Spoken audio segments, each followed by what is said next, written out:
He was crowned by God but judged by men. Charles I ruled not with consent but with decree. He shut down Parliament.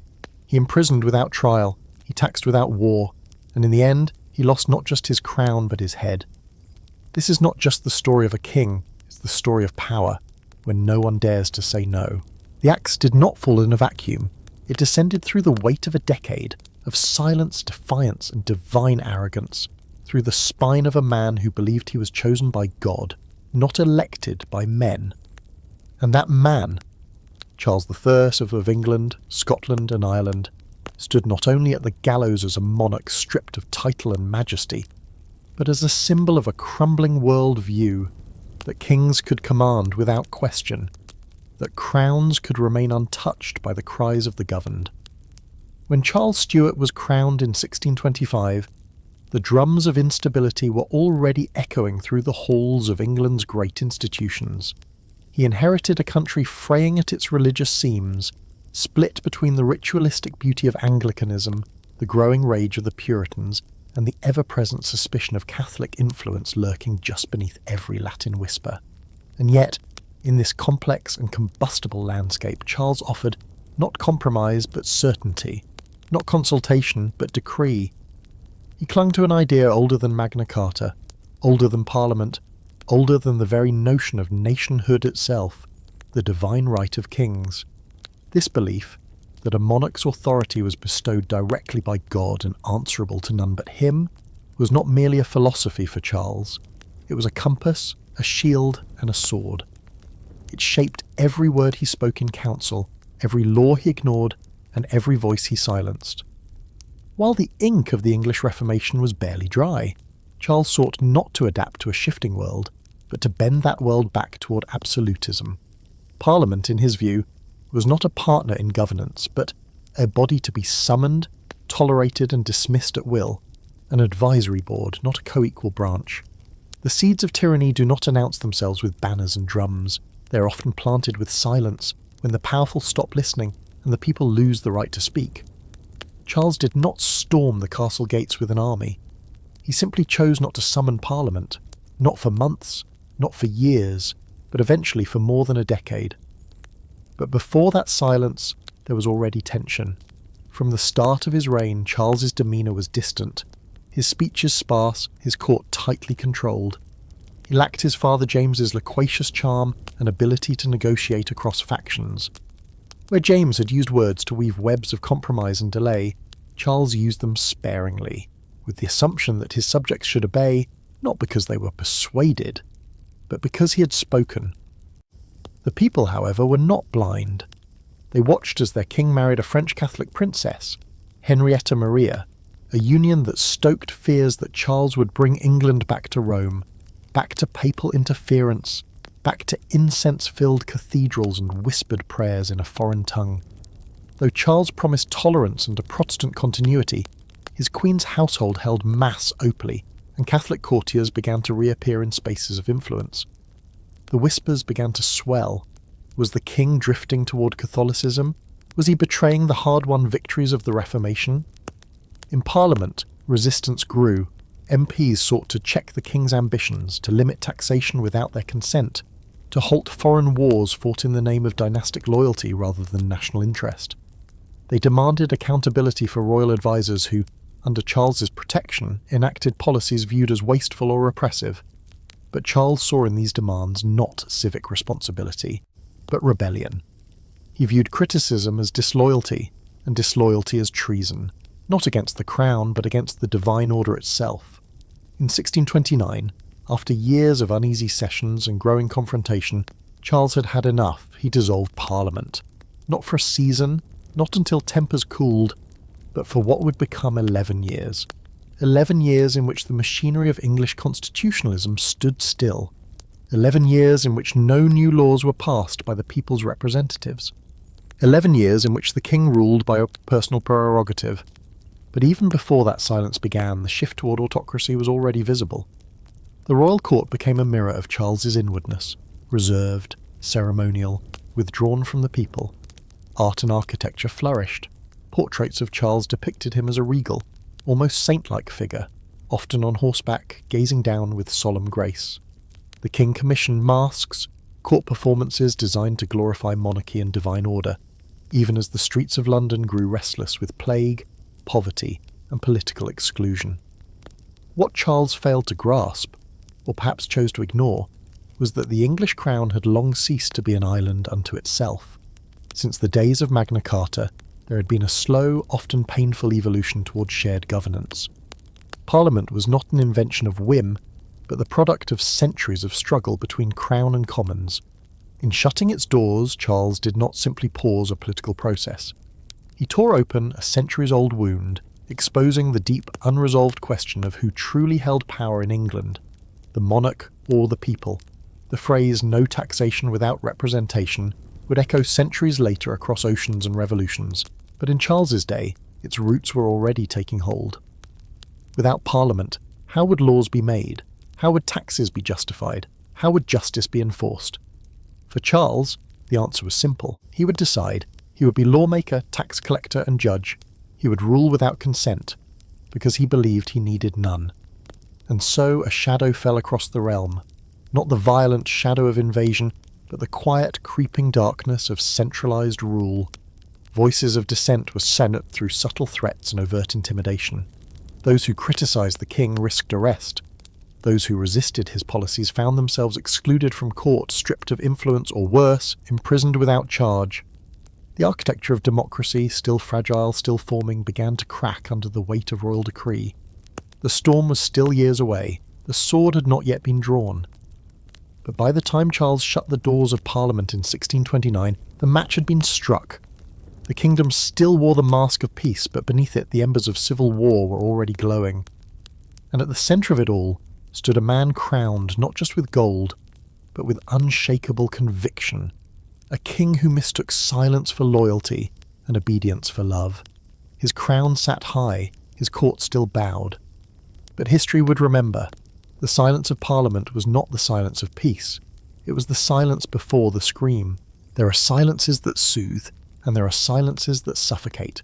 And what descended upon England in 1629 was not the calm of resolution, but the eerie hush of a nation gagged by its own sovereign, a silence in which laws were not debated but declared, in which grievances found no audience, and in which the ancient pulse of representative governance slowed to a whisper, nearly extinguished beneath the velvet weight of royal decree. When Charles I dissolved Parliament on that March day, he did not offer a timeline, a plan for its return, or even the courtesy of a convincing justification. He simply closed the door on the voices of the realm, on its knights, its merchants, its country gentlemen, its legal minds, and in doing so declared that England no longer needed the deliberation of many, but only the command of one. Thus began what historians would call the personal rule, but what many of his subjects, both then and now, might more accurately remember as 11 years of silence. This was no silence of inactivity. It was a loud silence, echoing with royal proclamations, courtly ceremony, and the ever-growing apparatus of surveillance and control. Charles, far from retreating into passivity, set about governing with the precision of a man determined to prove that Parliament had always been optional, a decorative relic of a less enlightened age. His administration, led by figures like Archbishop Laud and Thomas Wentworth, later Earl of Strafford, became the instruments of this new era, highly efficient, deeply authoritarian, and utterly convinced of their king's divine right to rule without interference. The apparatus of state expanded not through innovation, but through repetition. Ancient prerogatives dusted off, revived, and weaponized. Old laws were interpreted in new aggressive ways. Royal courts such as the Star Chamber and the High Commission became tools not of justice but of enforcement, punishing dissenters, silencing critics, and branding resistance as sedition. The legal system bent not toward equity but toward the will of a monarch who no longer tolerated contradiction. And beneath it all, the people watched, first in confusion, then in frustration, and finally in fear. Without Parliament there was no formal opposition, no arena for protest, no legitimate means by which grievances could be aired or policies questioned. The machinery of representation had been unplugged, petitions were ignored, assemblies were discouraged. Public discourse, once channeled through elected representatives, now spilled dangerously into pulpits, pamphlets, and street corners, into places where it could ferment, uncontrolled and increasingly radicalized. This vacuum of accountability was most acutely felt by the landed gentry and the urban middle classes, those who had grown used to having a voice in how the country was governed, even if that voice had often been drowned out by aristocratic dominance. These were men of education, property, and pride who now found themselves taxed without consultation, censored without explanation, and judged without appeal. Many did not yet dream of rebellion, but they began quietly to dream of a return to balance, of a day when the monarch would once again be subject to the law.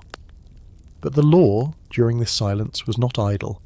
It was being rewritten, not in words but in precedent, in the slow erosion of boundaries that had once separated the will of the king from the rights of the realm. Take, for example, the expansion of royal proclamations, executive orders in modern parlance, that now governed everything from trade regulations to moral conduct.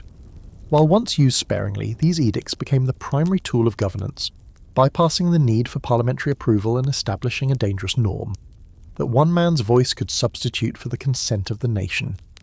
Even more insidious was the transformation of religion from a source of unity into a weapon of control. Archbishop Laud, empowered by the Charles' unflinching support, embarked on a programme of liturgical conformity that would force the Anglican Church into a rigid ceremonial mould, stripping away the plainness and spontaneity cherished by Puritan congregations, and instead imposing a visual and ritualistic order that many believed smacked of Catholicism. Altars were restored, candles returned, clergy were monitored, preachers who deviated were censured, suspended, or imprisoned. In churches across the country, the faithful no longer felt uplifted, they felt watched. And in this enforced stillness, rebellion began to whisper, not yet in blood, but in ink. Pamphlets circulated in secret, bearing titles like Persecution for Religion, Judged and Condemned, and the History of the Troubles of the Church of England. These were not just tracts of dissent, they were eulogies for a dying freedom, composed by men who feared that England had become not a nation, but a stage for royal spectacle, where the audience was forbidden to speak. Yet for Charles, the absence of Parliament did not feel like tyranny, it felt like efficiency. Without the need to negotiate with factions, to placate stubborn lords or dissenting Puritans, he was free to enact his vision of harmony.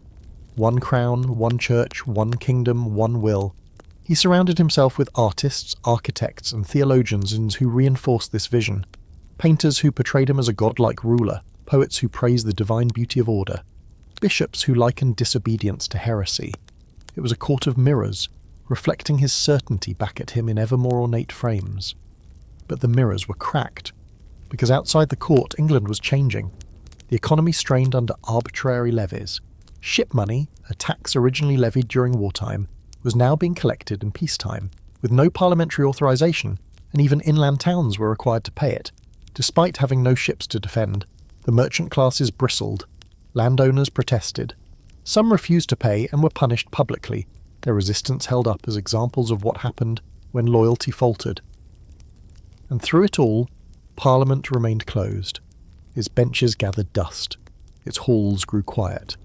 The Commons' chamber, once the heartbeat of English political life, stood still like a cathedral stripped of song, a place where the spirit still lingered, but the voice had been exiled. And in its absence, power congealed, thick, unaccountable, and absolute. It is easy, in retrospect, to view these years as a prelude to conflict, but for those who lived through them, the dread was slower, more insidious. Not the sudden fear of war, but the daily erosion of liberty, the slow understanding that something ancient was being lost, not with a scream, but with a nod, a signature, a seal, and in the countryside, in the cities, in the minds of thousands, a question began to take root. Not, do we need a king, but rather, does the king still need us? That question unanswered would echo louder with each year that Parliament remained shut, until silence was no longer enough, until voices returned, not in speeches, but in gunfire.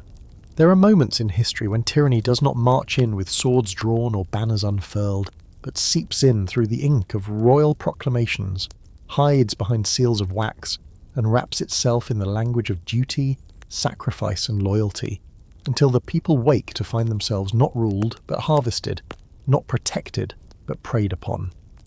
During the 11 years in which Parliament remained shuttered, those long airless years when no elected voice rose to question, to bargain, to defend, The kingdom of England did not lie dormant. It bled, and the blade was not a soldier's sword, but a tax collector's pen. With no parliament to approve budgets, authorise subsidies or consent to levies, Charles I faced a problem familiar to all monarchs: the insatiable cost of ruling, of maintaining palaces, financing diplomacy, outfitting fleets, feeding courtiers, paying servants, funding reforms, suppressing dissent, and keeping up appearances of majesty. But where other kings might have pleaded, negotiated, or trimmed their ambitions, Charles chose instead to extract, to squeeze gold from his realm as though it were his personal vineyard, and the people merely the crushed skins beneath his heel. The most notorious of these impositions came in the form of ship money, an old tax, originally levied during times of coastal emergency, intended to help seafaring counties fund their own naval defences in the face of foreign threats. It had always been temporary, conditional and specific, but under Charles it was transformed, warped into something grotesque. Now, ship money would be demanded not during war, but in peace. Not from coastal regions alone, but from every corner of England, even the most landlocked villages, whose only relationship to the sea was a muddy stream or a memory. There was no battle imminent, no armada on the horizon, but the tax came nonetheless, as a royal command, not a request, and with it came the threat of punishment for those who dared to question its legitimacy. Thousands were forced to pay. Those who resisted were dragged before royal courts, not trial by peers, not in the open halls of common law, but in tribunals loyal to the king himself. The case of John Hampden, a country squire who refused to pay a mere 20 shillings of ship money, became a symbol for the nation. Hampden's argument was simple: no taxation without consent of Parliament. The court, packed with loyalists, ruled against him by a narrow margin. And though Charles won the verdict, he lost something greater: the trust of his people, who now saw clearly that resistance would not be tolerated, and justice would not be blind. And ship money was only the beginning. Beyond this singular levy, Charles's administration dredged up every archaic fee, forgotten fine, and dusty prerogative it could find, reviving forest laws that fined landowners for building on royal land, imposing distraint of knighthood charges on gentlemen who failed to present themselves for knighthood at coronations, and demanding payments from towns in exchange for city charters or trade licenses.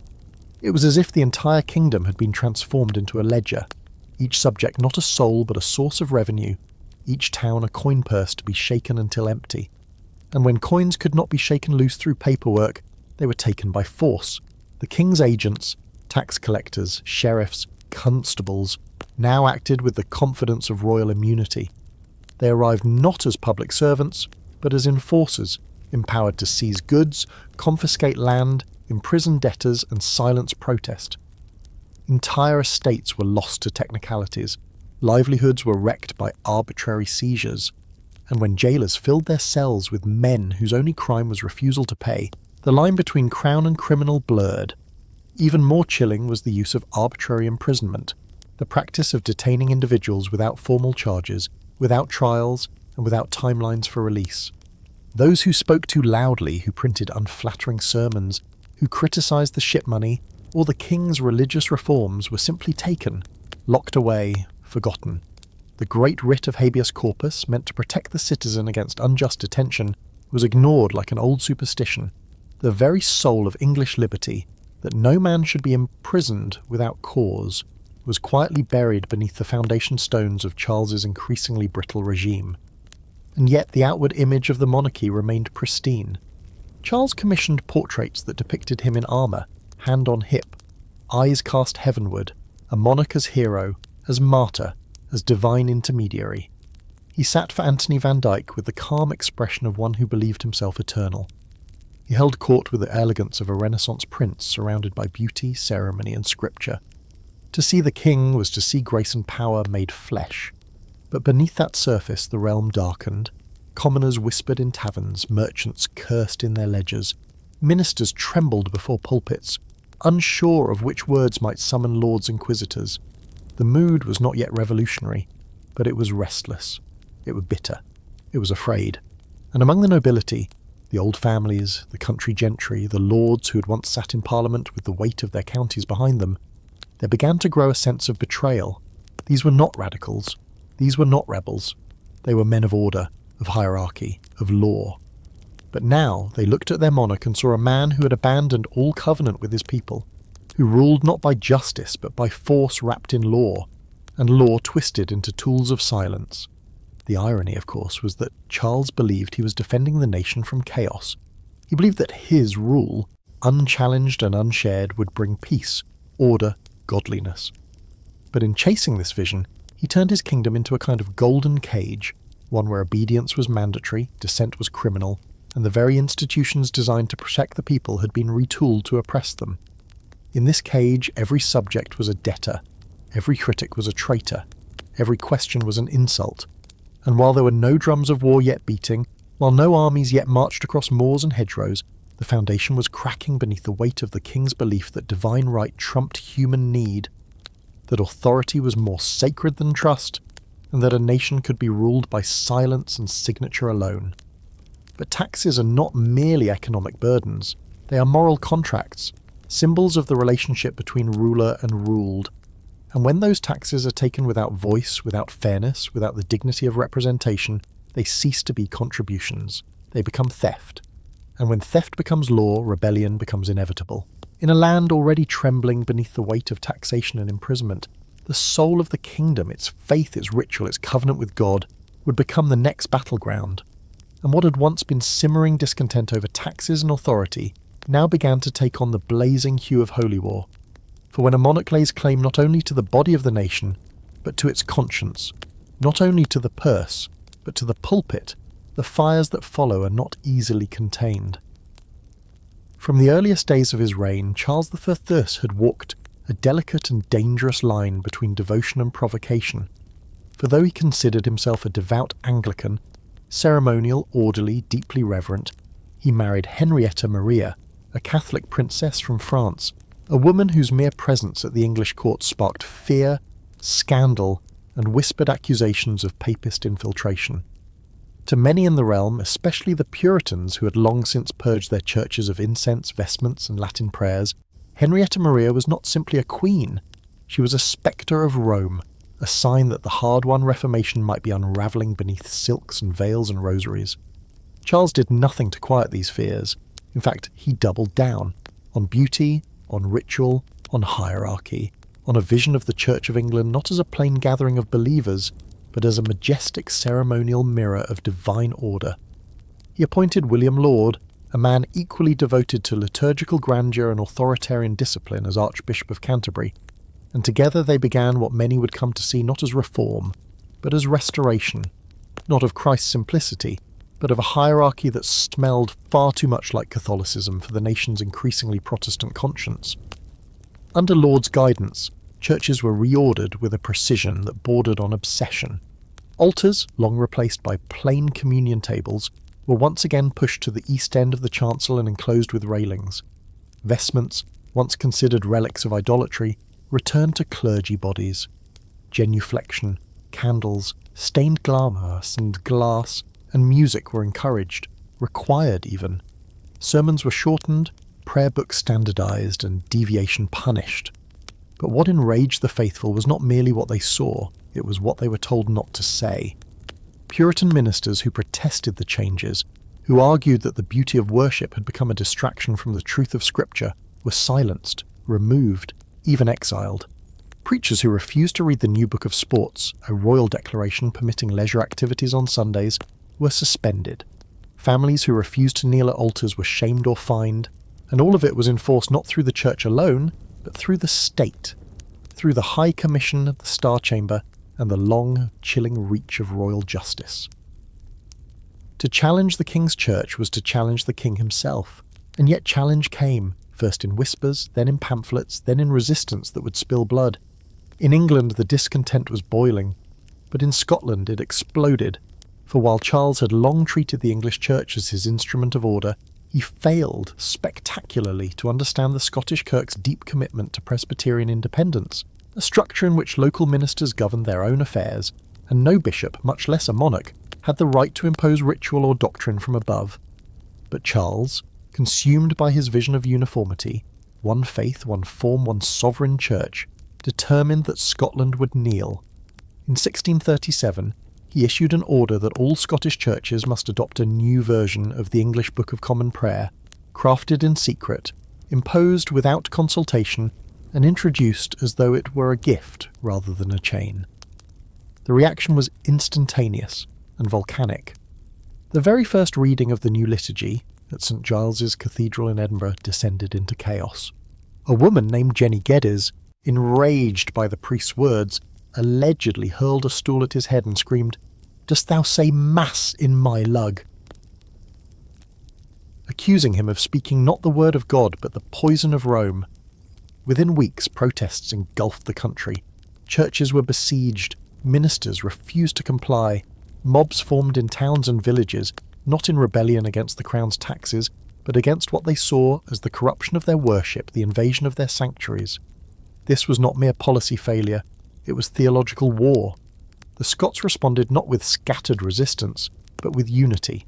They drafted the National Covenant in 1638, a solemn declaration that bound nobles, ministers, and commoners alike to the preservation of their faith and rejection of episcopal control.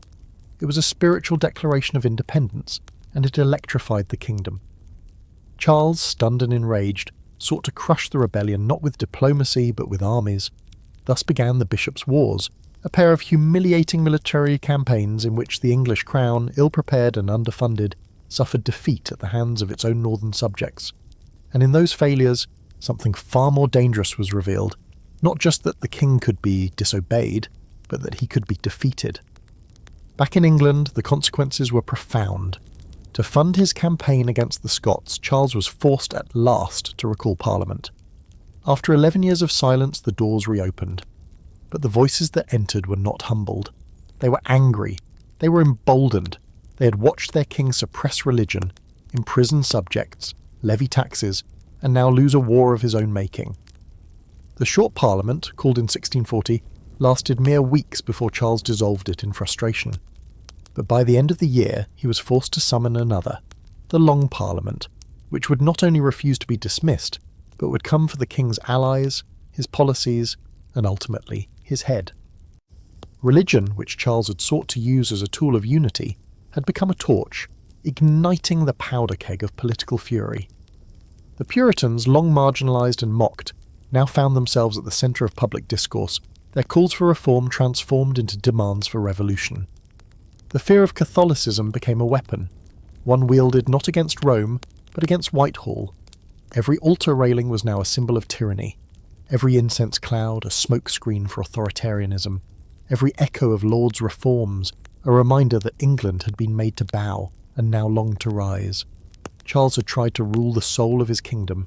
Instead, he fractured it. He had imagined that beauty would bring obedience, that uniformity would bring peace, that a sacred crown would be enough to bind a people's faith.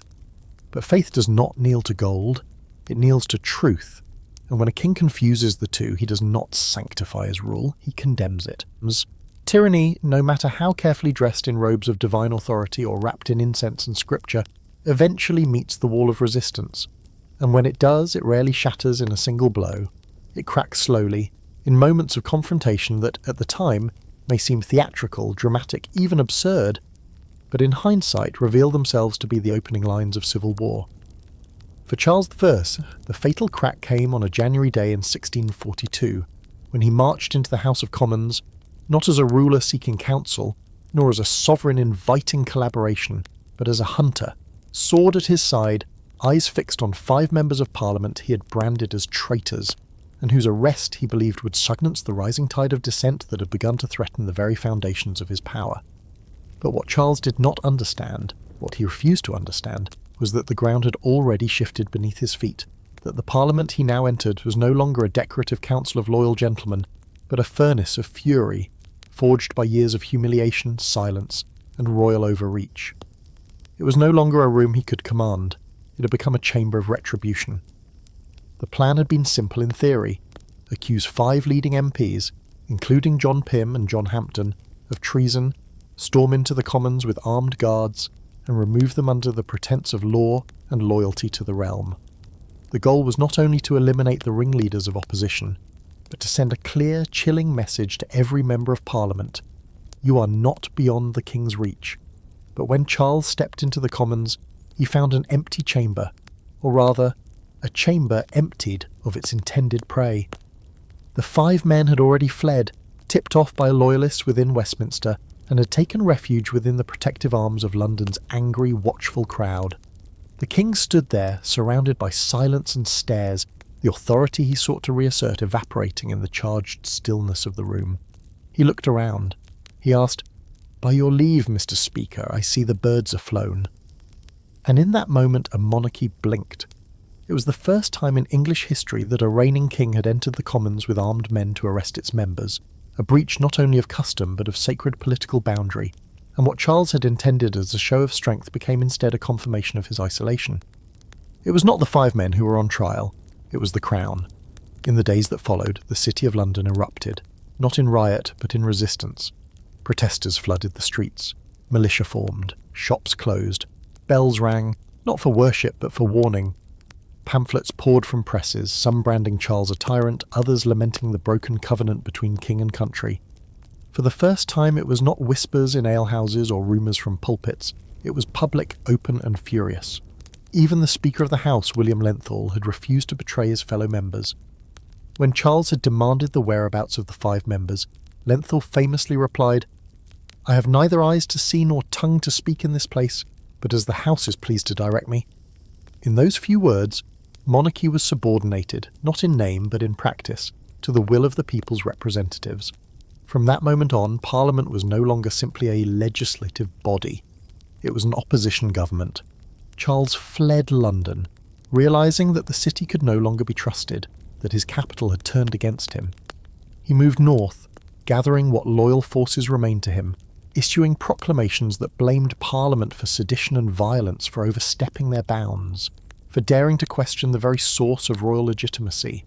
Parliament in turn armed itself, it raised an army, it organised supply lines, it built alliances with Puritan strongholds and merchants and regional nobles, and it made one thing clear: the king's power was no longer divine, it was conditional.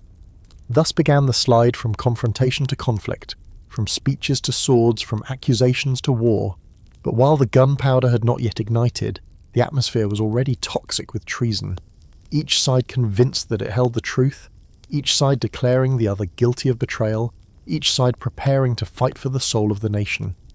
What Charles had hoped would be a swift act of discipline, an arrest, a show of dominance, a moment of political theatre, had instead become the spark that lit the fuse. The 5 members, far from being discredited, were now national heroes. Their return to London days later was met with cheers, with flowers, with open arms. They were no longer politicians, they were symbols of resistance. And Charles? He was no longer a king above reproach. He had become, in the eyes of many, a man who would break sacred law to save his pride. But the tragedy is this: Charles was not without intelligence. He was not without courage. He was not even without vision. What he lacked was humility, the ability to see that the world had changed and that a ruler must change with it or be left behind. He saw Parliament not as an evolving institution, not as the heartbeat of a modernising realm, but as a threat to be tamed, as if history could be reversed, as if the printing press could be silenced, as if the people would once again accept the idea that obedience was virtue and silence was peace. In truth, Charles feared disorder. He feared mobs, he feared Parliament's appetite for power, but in trying to preserve order by force, he unleashed chaos, and so the nation stood at the precipice, not yet engulfed in war, but leaning dangerously toward it, with the king on one side, the Parliament on the other, and the people caught between loyalty and liberty. This was not just a political crisis, it was a theological rupture, a constitutional breakdown, a civilizational turning point. For if a king could no longer arrest dissenters, if Parliament could raise an army, if the people could choose sides, not as subjects but as citizens, then the very definition of monarchy, of governance, of England itself, was being rewritten. The chamber Charles had entered with sword in hand had once been a place of law. Now it had become a battleground of destiny. When power splits a nation down its spine, when loyalty becomes a question of geography, and when silence is no longer possible, there comes a time when words are abandoned for weapons and arguments for armour. And so it was that England, that ancient island of parishes and markets and hedgerows and kings, descended into a brutal fratricidal war not against foreign invasion or religious heresy, but against itself. And in that war, everything sacred, family, law, faith, and order, was shattered beneath hooves, gunpowder, and grief. It did not begin with a single shot, but with a slow uncoiling, a drawing of lines not only between court and parliament, but between neighbour and neighbour, between father and son, between those who believed in a monarch's divine right and those who now saw in him the face of tyranny.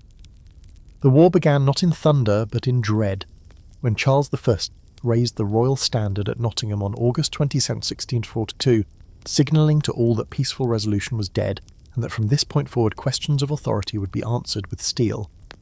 There was no standing army in England at the time, no national military machinery prepared to wage sustained warfare on its own soil, so both sides scrambled to arm themselves, to conscript, to recruit, to persuade or pressure their local communities into choosing a side.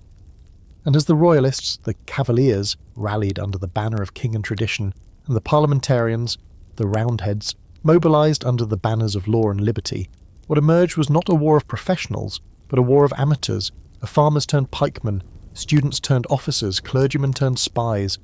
It was a war fuelled by loyalty but defined by uncertainty, by chaos and by blood. For 7 years, through 3 distinct phases, the kingdoms of England, Scotland and Ireland were torn apart. In England alone, over 200,000 people would die, a staggering number representing around 5% of the total population, making the English Civil War not only one of the most transformative events in the nation's history, but one of its deadliest. Battles were not neat. There were no distant front lines. There were no safe cities.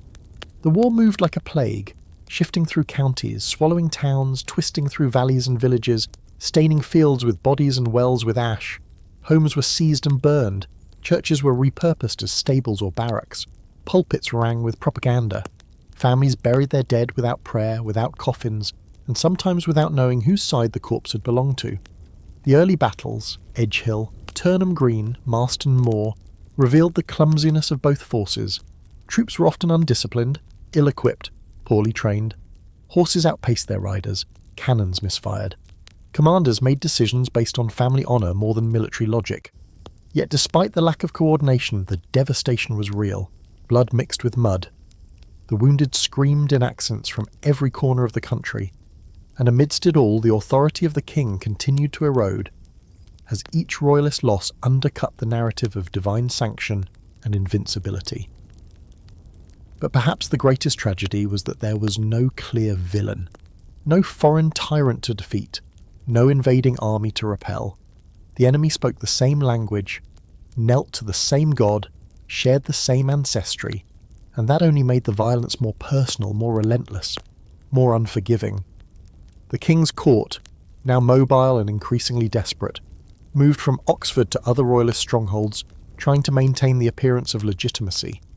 Charles issued proclamations, held ceremonies, made alliances, but his actual power grew thinner with each passing month, especially as Parliament's forces, under the discipline of leaders like Sir Thomas Fairfax and Oliver Cromwell, began to outfight and out-organise the royalist troops. Cromwell in particular rose not by noble birth, but by sheer force of will and vision. A devout Puritan and brilliant tactician, he helped forge the new model army, a professional, centralised force unbound by local loyalties and infused with both religious zeal and revolutionary purpose. They fought not simply for Parliament, but for a new order, one in which monarchy could no longer claim immunity from accountability. This professionalisation of Parliament's army turned the tide of war. No longer a clash of disorganised militias, the conflict became a methodical dismantling of the king's remaining strongholds. Town after town fell. Royalist hopes faded into retreats, surrenders, and executions. But war is never just soldiers and maps.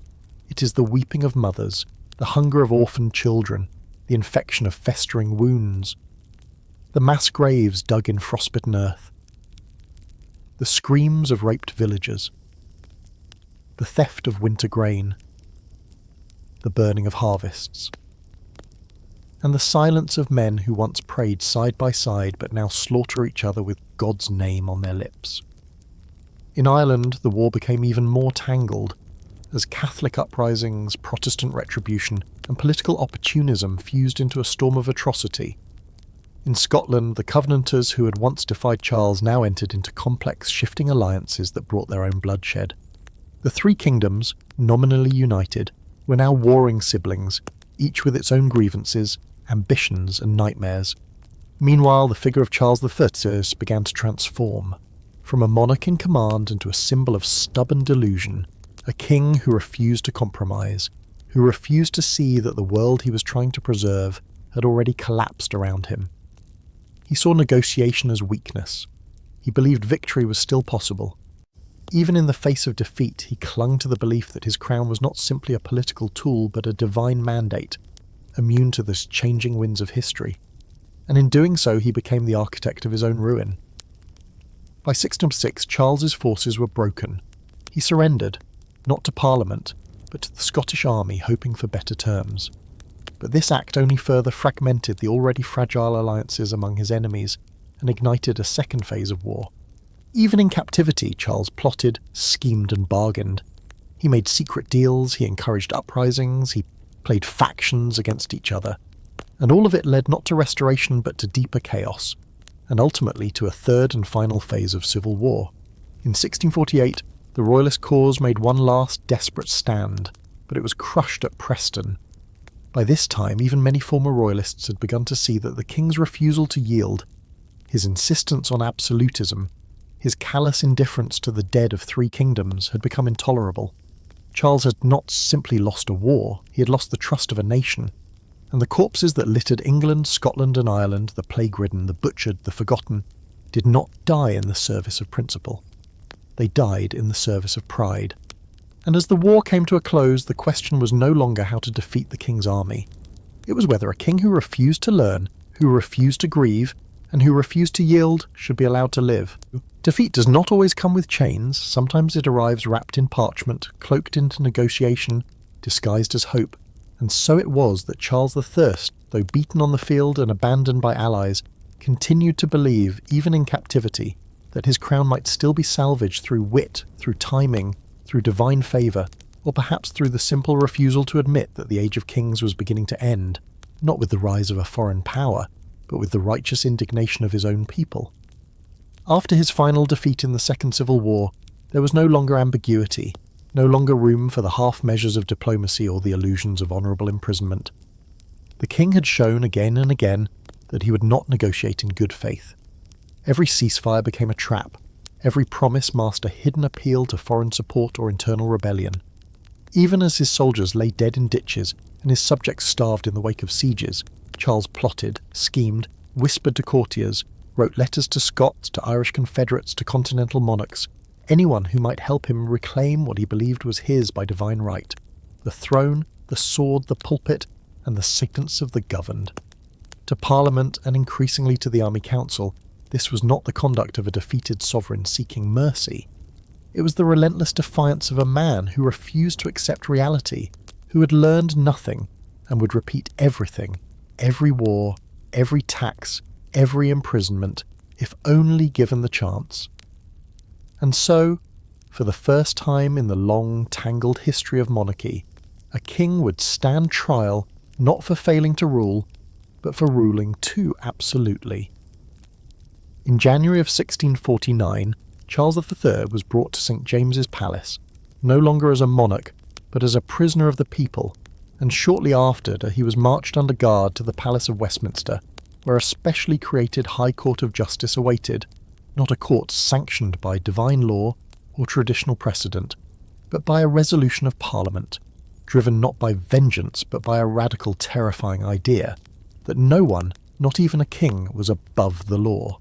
The indictment was not merely symbolic, it was devastating in its clarity. Charles Stuart, the man called King of England, stood accused of being a tyrant, a traitor, a murderer, and a public enemy, one who had levied war against his own people, spilled the blood of his subjects, and shattered the ancient contract between sovereign and society, not through negligence, but through intent. And yet, in the face of this monumental reckoning, Charles stood unmoved. He refused to recognise the legitimacy of the court. He refused to enter a plea. He argued calmly, icily, that no earthly power could judge a divinely appointed king. A subject may not bring an action against his sovereign, he declared, as though the battlefield were a courtroom and divine right still a shield. But the court pressed on, witnesses testified, documents were read aloud, reports of massacres, of illegal taxation, of martial repression were entered into the record. And still, Charles said nothing, not because he lacked words, but because he believed that to speak would be to dignify treason, to legitimize the idea that his authority could be questioned, measured, or weighed.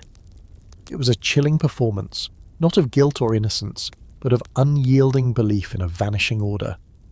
To many watching, even those who had once sympathized with the king's cause, this arrogance was unbearable. They had expected remorse, regret, some gesture of humility. Instead, they saw a man still wrapped in the illusion of sacred monarchy, a man who had watched 3 kingdoms burn and yet refused to acknowledge the match in his own hand. When the sentence was finally read aloud, death by beheading, the court was not jubilant. There were no cheers, there was no applause, only silence, thick, heavy, sunned.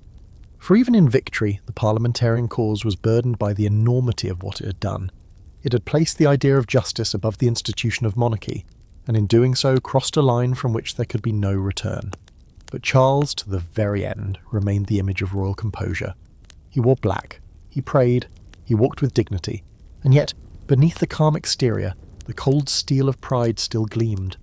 On the morning of his execution, as he dressed in 2 shirts to keep from shivering in the cold lest observers mistake his trembling for fear, he delivered final words not of repentance, but of vindication. He declared himself the King of England, not a traitor. He declared himself the servant of God, not the butcher of nations, and he declared that the people had no authority to undo what heaven had ordained. There was no apology, no reckoning, no understanding, only the belief that history would prove him right, and the unshakable confidence that martyrdom was preferable to compromise. And perhaps, in that sense, Charles was correct, not in his theology or politics, but in his performance. For even in defeat he staged his downfall with the tragic poise of a Shakespearean monarch, proud, aloof, deluded, and yet strangely dignified, his head held high even as the axe awaited. But to those who had buried fathers and sons in shallow graves, who had watched crops burn and churches fall, who had paid taxes to fund their own oppression, Charles's performance was not moving. It was infuriating. Because the king had not lost his crown, he had forfeited it. Not by a single act, but by years of stubbornness, by elevating authority above empathy, hierarchy above law, and divine fiction above human suffering. The trial of Charles I was not only a verdict on one man, it was a verdict on the very concept of untouchable power. And as the executioner's block was prepared in Whitehall, and the crowd began to gather in the cold morning light, the question hung in the air, not whether the king deserved to die, but whether the people were prepared to live without him, to step into an age where law replaced lineage and justice replaced blood. It would be a painful birth, but for now, in that quiet chamber, with ink still drying and guards still posted, the message was clear. The crown could bleed, and the law could strike.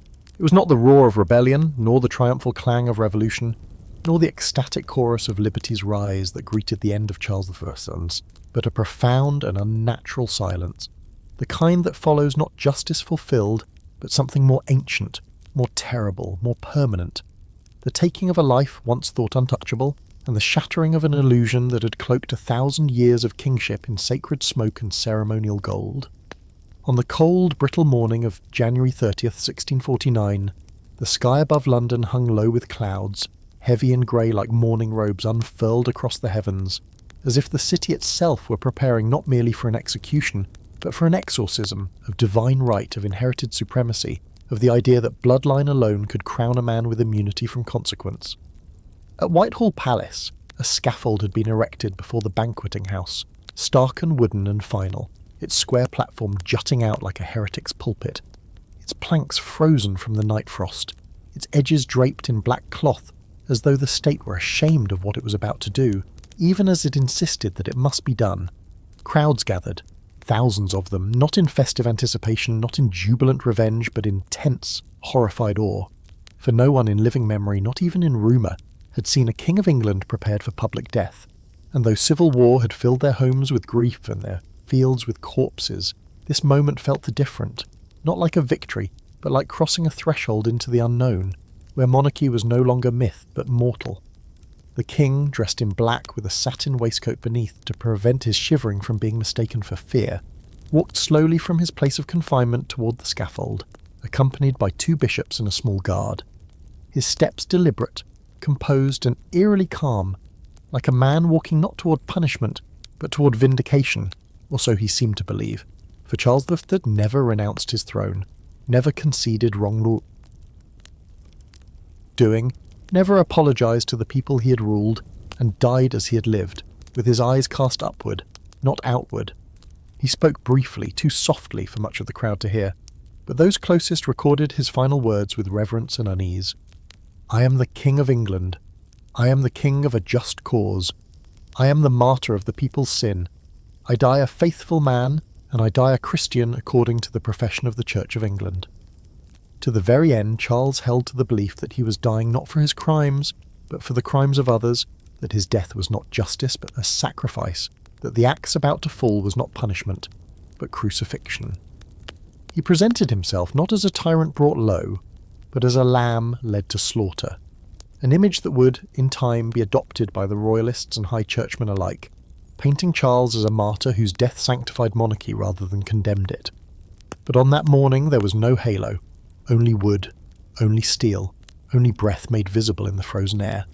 The executioner wore a mask, a symbol not of cowardice but of necessity, for to kill a king, even by public command, was to invite the wrath of history, and no man wished to be remembered as the hand that severed the link between crown and eternity. His assistant held down the king's hair, the crowd held its breath. Charles knelt, placed his head on the block, and stretched out his hands as a final signal. And then the axe fell. One stroke, a moment of stillness, a red burst against white snow, no cheers, no cries of triumph. Only a long, drawn-out hush, a kind of national inhale that would never fully exhale, because what had happened on that scaffold was not simply the end of a man, it was the undoing of a mythology, the sudden realization that the state could not only judge its monarch, but kill him, and that from this point forward, no crown would sit unquestioned, no sceptre would be beyond reach, no bloodline would guarantee impunity. The executioner raised the severed head, as was custom, and reportedly declared, "Behold the head of a traitor." But even that ancient gesture, meant to punctuate justice with spectacle, fell flat against the pall of the crowd. Some fainted, others wept, most simply stood, stunned, as if trying to reconcile the sight before them with everything they had been taught to believe since childhood, that the king was the anointed of God, the father of the realm, the unbreakable symbol of divine order. And now he was just gone. What remained was not victory, but vacuum. The monarchy had not merely been challenged, it had been decapitated, not symbolically, but literally. The royal body was placed in a coffin, his head sewn back to his shoulders by trembling hands, and he was buried in silence at Windsor, without crown, without procession, without monument, his grave marked not by glory but by omission, a sovereign laid to rest as though he were a criminal whose memory itself was dangerous.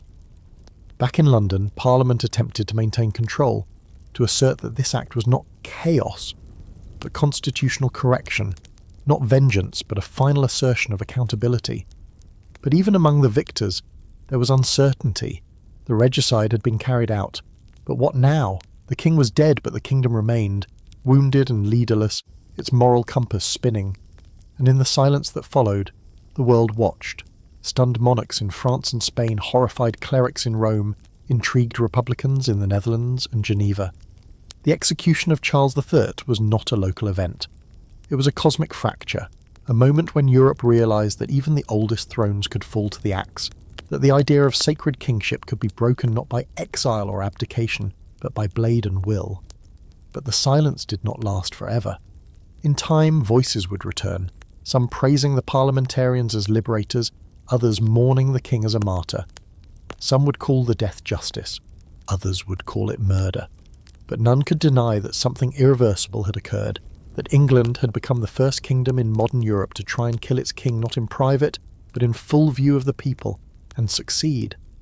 The snow melted, the blood dried, the crowds dispersed, but the silence, the real silence, the silence of a crown torn from a head, the silence of a nation unsure whether it had just saved itself or doomed its soul, that would linger for generations. because in killing the king, England had also killed its certainty, and from that uncertainty a new world would emerge. But for now the scaffold stood empty, and in its shadow the future waited, cold, watchful, and pregnant. History, unlike the courtroom, does not deliver final verdicts. It whispers, it debates, it revises, and as the years pass and the blood on the scaffold fades into legend, the figure of Charles I, once so clear in his defiance and fall, begins to shift beneath the layers of memory and myth, revealing not only the contradictions of his character, but the deeper fissures in the conscience of the nation that judged him, condemned him, and then, for reasons both political and spiritual, began, astonishingly, to redeem him. For while his execution in 1649 had shocked the world and altered the course of monarchy forever, it did not silence the debate. In fact, it amplified it, and what emerged in the vacuum left by his severed head was not peace or closure, but a long, feverish struggle to define what kind of man had died that day, and what kind of people had killed him.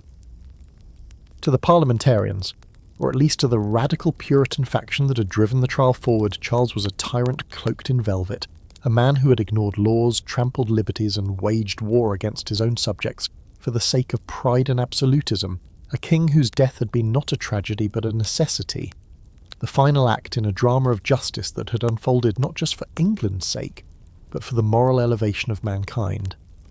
To them he was the architect of bloodshed, the author of division, the embodiment of a world that had to die so that freedom, however fragile, however incomplete, might live.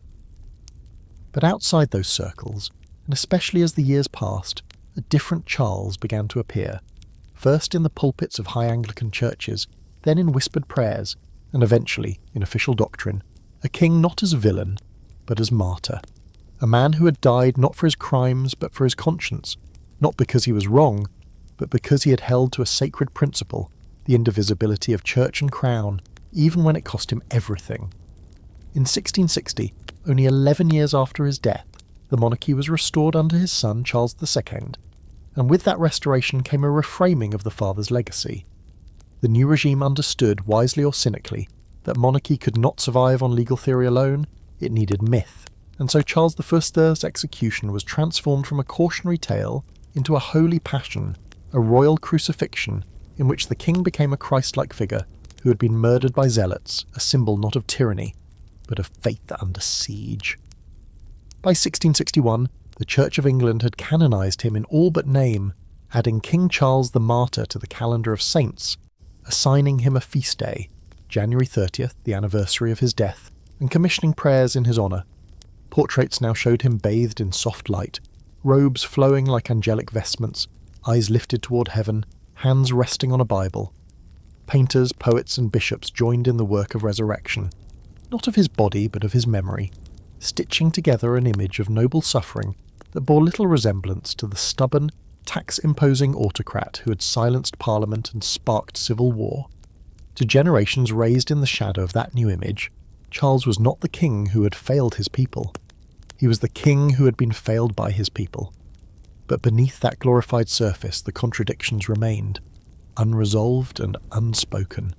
What of the tens of thousands who had died in the wars he escalated? What of the prisoners left to rot without trial, the ship money extracted under threat, the ministers silenced, the Scots antagonised, the wives widowed, the cities burned? What of the very idea that a king could wield authority without consent, speak without opposition, rule without mercy, and still be remembered not as a monster but as a martyr? And perhaps that is the truest legacy of Charles I, that he became a mirror, reflecting not just the tensions of his own reign, but the enduring anxiety of a nation torn between the desire for stability and the thirst for justice, between the comfort of tradition and the courage of reform. His life and death posed a question that England, even in victory, struggled to answer. Can power be sacred and accountable at the same time? Can a man be God's anointed and yet guilty of crimes against man? For even as Charles was reimagined in robes of sainthood, Parliament itself fractured under the weight of its contradictions. The Commonwealth, born of noble intention, collapsed into authoritarianism. Oliver Cromwell, who had helped bring Charles to the scaffold, would later dissolve Parliament by force, rule as a de facto monarch, and die in his bed, only to be posthumously exhumed and hanged when the monarchy returned. proof that even those who destroy tyrants may become them, and that revolutions often betray their own beginnings. When the Stuarts returned, it was not because monarchy had proven itself moral, it was because no one else had proven more just. And so the blood Charles spilled was not washed away by his death, but absorbed into the soil of a kingdom that would never again be the same. Even as monarchs returned to the throne, even as the crown resumed its ceremonies and parades and marriages, something fundamental had changed. The people had seen behind the curtain, seen the fallibility of kings, the hypocrisy of divine right, the violence of unchecked power, and though it would take centuries more for democracy to rise, the seed had been planted in Charles's blood. He was now two men in one, the tyrant beheaded and the saint canonized, the sower of war and the victim of revolution, the monster who demanded silence and the martyr whose silence echoed louder than speech. And perhaps that duality explains why Charles I still haunts British history, not as a lesson fully learned, but as a question never fully answered. For every time a leader asserts their authority beyond consent, every time the machinery of state claims supremacy over the rights of individuals, every time a nation must decide between obedience and conscience, the ghost of Charles stirs in the archives of memory, reminding us that power, even when clothed in holiness, can rot. And yet, for some, his memory remains beautiful. A tragic king, elegant in death, defiant to the end, crowned not in gold but in suffering. Two images remain. One, his body on the scaffold, the axe descending, a head rolling across the platform, snow blooming red. And the other, his portrait in gilded frame, eyes lifted, martyr's halo glowing, the king who died for God and country. Which was real? The truth is, it doesn't matter, because in England's heart, he became both. And that is what makes his death not merely historical, but eternal, not just a moment, but a mirror. The execution was finished, the monarchy restored, the story rewritten. Yet long after the scaffold was dismantled, long after Charles I's blood had faded into the snow and his name into sermons, something deeper remained, an unease, a haunting, an unspoken understanding that what had been done in 1649 could never be fully undone, and that the death of a king was not only an end to a reign but the beginning of an idea, that power, even when draped in silk and scripture, must be accountable to the people it claims to protect. Charles I died believing he was the law. He died insisting that his crown was ordained, not earned.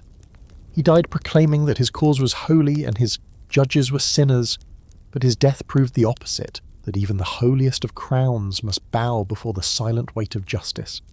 And that silence, that chilling stillness that fell as the axe came down, continues to echo, not just through British history, but through every modern government that dares to balance sovereignty with democracy, ceremony with scrutiny, and tradition with truth.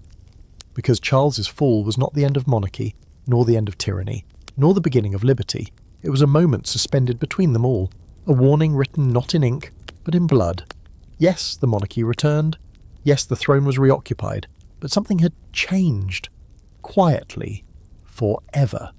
A line had been crossed, a truth uncovered, that if the king could be judged, then so could anyone. That no office, no altar, no bloodline could place a man above the law. And once that idea entered the bloodstream of England, it never left. Today, Charles I is remembered in contradictory tones.